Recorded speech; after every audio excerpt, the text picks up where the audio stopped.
आज हम लोग जो है पढ़ने वाले हैं 9th क्लास का मैथ सब्जेक्ट से चैप्टर 6 रेखाएं और कोण, लाइन एंड एंगल्स। तो इसमें हम लोग जो है सबसे पहले समझ रहे हैं कुछ बेसिक चीज़ है, एनसीईआरटी से हम पढ़ रहे हैं। तो एनसीईआरटी में कुछ बेसिक चीज़ है, जैसे कि यहाँ पर हम सबको पता होना चाहिए कि लाइंस किसे बोलेंगे, रेखाएं किसे बोलेंगे। रेखा का मतलब है एक सिंपल लाइन, जैसे कोई दो पॉइंट्स के बीच में जो है खींचा गया हो रेखा, यानी दो बिंदु के मध्य में खींचे जाने वाले लाइन को रेखा बोल देते हैं या लाइंस बोलते हैं। तो ये है कुछ बेसिक बातें हैं एनसीईआरटी शुरू के चैप्टर के शुरू पेज जब देखोगे तो इसमें मिल जाएगा आप सभी को। यहाँ पर जो है लाइंस बता रखा है न्यून कोण। न्यून कोण का मतलब 90 से कम, 0 डिग्री से ज़्यादा और 90 से कम कोई भी एंगल होता है तो उसको न्यून कोण बोलते हैं। समकोण ठीक 90 डिग्री का होता है। इसी प्रकार से अधिक कोण है, 90 डिग्री से ज़्यादा और 180 डिग्री से कम को अधिक कोण बोलते हैं। इसके बाद है यहाँ पर ऋजु कोण, यानी ठीक 180 डिग्री का कोण होगा। एक सीधी लाइन पे जब 180 डिग्री का कोण बनता है तो उसको ऋजु कोण बोलते हैं। और उसके बाद है प्रतिवर्ती कोण। प्रतिवर्ती कोण का मतलब क्या होता है? प्रतिवर्ती कोण का मतलब मान लीजिए कोई एक सीधी रेखा के ऊपर में कोई एक एंगल बन रहा है और मान लीजिए 60 डिग्री का बन रहा है, तो 60 डिग्री के एंगल के ठीक पीछे बनने वाले कोण को प्रतिवर्ती कोण कहते हैं। जैसे ये इसके ठीक पीछे बनेगा, यानी पूरा जब घुमा के बनाएंगे पूरा कोण कितने का होता है? 360 का होता है, ठीक है। और प्रतिवर्ती कोण जब निकालना होगा, मान लीजिए यहाँ पर जो है एंगल ए, इस पॉइंट का नाम ओ दे देते हैं, इसका नाम बी दे देते हैं, यानी कहा जाएगा प्रतिवर्ती कोण ए ओ बी निकालो। तो कोण ए ओ बी जब प्रतिवर्ती निकालना होगा और कोण ए ओ बी दिया होगा 60 डिग्री, तो सिंपल क्या करेंगे हम 360 डिग्री में से घटा देंगे एंगल ए ओ बी को, यानी एंगल ए ओ बी कितना है? 60 डिग्री है, 60 डिग्री है। तो इसको जब हम घटा देंगे तो प्रतिवर्ती कोण अपने आप निकल कर आ जाएगा 300। तो प्रतिवर्ती का मतलब है जिस एंगल को पूछा जाए उसके पीछे वाला, ठीक है। तो इस तरीके से निकाल सकते हैं, बेसिक चीज़ों में ये सब देख सकते हैं। इसके बाद यहाँ पर हमको समझना है आसन कोण है। आसन कोण का मतलब क्या होता है? आसन कोण जब समझना हो तो आसन कोण का मतलब है एक ही आधार पर दो कोण बने हो।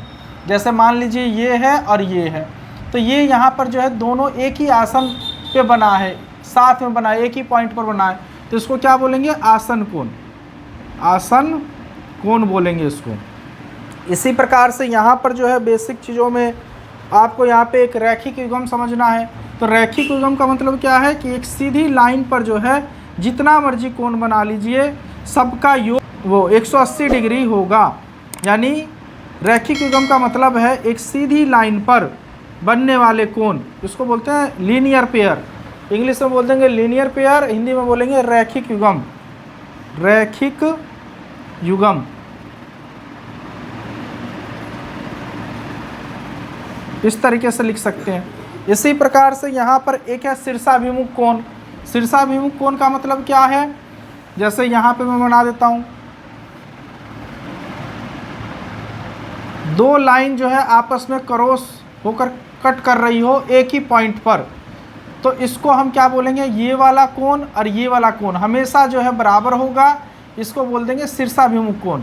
और ये वाला कोण और यहाँ से ये वाला कोण ये आपस में बराबर होगा, कौन से कोण बोलेंगे इसको? तो शीर्षाभिमुख कोण बोलेंगे इसको, ठीक है। तो इस तरीके से हम जो है बेसिक चीज़ों को समझ सकते हैं। यहाँ पर देखोगे शुरू के पेज जब देखोगे यहाँ पर सब कुछ बता रखा है। न्यून कोण है, सम कोण है, अधिक कोण है, ऋजु कोण है, प्रतिवर्ती कोण हो गया, आसन कोण हो गया। आसन कोण जैसे मैंने बताया कि दो कोण एक ही बेस पे बनाओ, आधार पे बनाओ, इस तरीके से देख सकते हैं। फिर उसके बाद है रैखिक युग्म है। रैखिक युग्म का मतलब है एक सीधी लाइन पर बनने वाले कोण। सीधी लाइन पर जितना मर्जी कोण बना लीजिए, सबका योग जो है 180 डिग्री होता है, तो ये ध्यान रखना है। इसके बाद है यहाँ पे शीर्षाभिमुख कोण। शीर्षाभिमुख कोण का मतलब है दो रेखाएं आपस में काट रही हो एक दूसरे पर, तो वहाँ पर जो है आमने सामने के कोण जो है बराबर हो जाता है हमेशा, तो इसको शीर्षाभिमुख कोण बोलेंगे।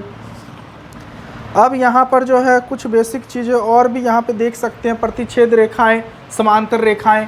समांतर रेखाओं का मतलब क्या होता है?